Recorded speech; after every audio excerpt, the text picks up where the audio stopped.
आकाशवाणी भोपाल से प्रस्तुत हैं प्रादेशिक समाचार।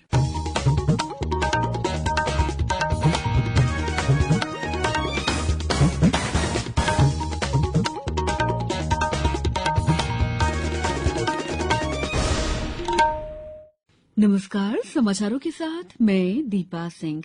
प्रधानमंत्री नरेंद्र मोदी ने कहा है कि दुनिया को सभी प्रकार के आतंकवाद को गुप्त रूप से या खुले समर्थन के खिलाफ एकजुट होने की जरूरत है, क्योंकि कुछ देश अपनी विदेश नीति के तहत आतंकवाद का समर्थन करते हैं। आज नई दिल्ली में आतंकवादियों को धन की आपूर्ति पर रोक लगाने संबंधी तीसरे मंत्रिस्तरीय सम्मेलन नो मनी फॉर टेरर को संबोधित करते हुए श्री मोदी ने कहा कि आतंकवाद का समर्थन करने वाले देशों पर जुर्माना लगाया जाना चाहिए। 2 दिन के सम्मेलन में आतंकवादियों को धन देने पर रोक लगाने के उपायों पर विचार विमर्श किया जाएगा। सम्मेलन से आतंकियों के धन के स्रोतों पर रोक लगाने में वैश्विक सहयोग को बढ़ावा मिलेगा। सम्मेलन में 70 से अधिक देशों के 450 प्रतिनिधि हिस्सा ले रहे हैं।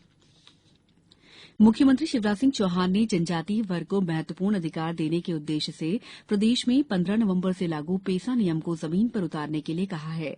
उन्होंने कहा कि 22 नवंबर को राज्य स्तरीय पेसा कार्यशाला भोपाल में होगी। इसमें 7 संभाग चंबल, उज्जैन, इंदौर, नर्मदापुरम, जबलपुर, शहडोल और रीवा के कमिश्नर्स और आईजी तथा 20 जिलों के कलेक्टर्स, पुलिस अधीक्षक, डीएफओ और जिला पंचायत के सीईओ हिस्सा लेंगे। श्री चौहान ने कल निवास से वीडियो कॉन्फ्रेंस द्वारा पेसा जागरूकता कार्यक्रम संबंधी निर्देश कलेक्टर्स को दिए।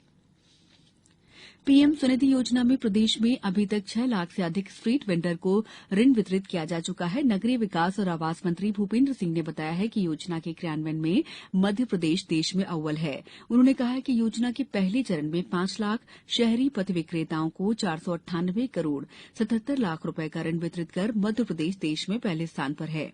योजना के दूसरे चरण में 97,508 शहरी पथ विक्रेताओं को 194 करोड़ 74 लाख रुपए का ऋण वितरित कर देश में दूसरे स्थान पर है। राज्य शासन ने खरीफ 2022-23 उपार्जन में नया प्रावधान कर अब किसान को अपनी उपज के उपार्जन के लिए स्वयं अपनी पसंद और सुविधा के अनुसार उपार्जन केंद्र का चुनाव करने की सुविधा दी है। खाद्य नागरिक आपूर्ति और उपभोक्ता संरक्षण मंत्री बिसाहूलाल सिंह ने बताया है कि किसान को उसकी उपज का मूल्य का भुगतान पीएफएमएस से आधार लिंक बैंक खाते में किया जाएगा। श्री सिंह कल मंत्रालय में खरीफ उपार्जन की समीक्षा कर रहे थे। खाद्य मंत्री ने बताया कि अब वृद्ध और अक्षम कृषक की खरीदी नॉमिनी के माध्यम से की जा सकेगी। प्रत्येक उपार्जन केंद्र पर बायोमेट्रिक डिवाइस अनिवार्य रूप से लगाई जाएगी। प्रधानमंत्री नरेंद्र मोदी द्वारा पिछले मई माह में मध्यप्रदेश के स्टार्टअप पॉलिसी के लोकार्पण के बाद अब तेजी से बड़ी कंपनियों के साथ सूक्ष्म लघु मध्यम विभाग एमओयू करने जा रहा है। मुख्यमंत्री शिवराज सिंह चौहान के मुख्य आतिथ्य में आगामी 22 नवंबर को इसी श्रृंखला में देश की जानी मानी 11 कंपनियों के साथ एमओयू का इंदौर में कार्यक्रम होगा। एमएसएमई विभाग के सचिव पी नरहरि ने कल इस कार्यक्रम की तैयारियों की समीक्षा की। इस आयोजन में ओएनडीसी, सिडबी, एफआईटीटी और IIT Delhi, MIY change, YourStory, IBPC Dubai, CII जैसी 11 कंपनियों के शामिल होने की संभावना है।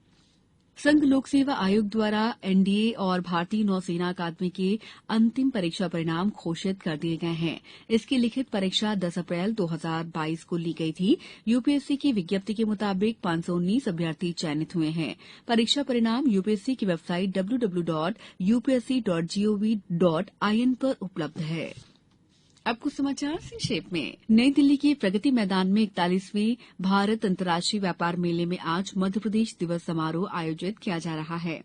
शिवपुरी में समर्थन मूल्य पर मोटे अनाज और धान के उपार्जन के लिए खरीदी केंद्र निर्धारित किए गए हैं।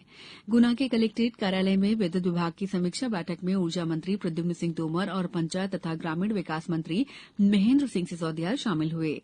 आगरमालवा जिले में रबी सीजन में किसानों को सुगमता से उर्वरक उपलब्ध कराने के लिए उर्वरक वितरण में अनियमितता, लापरवाही और कालाबाजारी हेतु निरीक्षण दल बनाए गए हैं। जबलपुर उच्च न्यायालय ने 8 याचिकाओं पर सुरक्षित रखे अंतरिम आदेश को जारी करते हुए कहा है कि अगर कोई व्यक्ति अपनी मर्जी से अंतर्जातीय विवाह करता है तो उस पर किसी भी तरह की कार्रवाई नहीं की जाएगी। इस बुलेटिन में इतना ही। नमस्कार।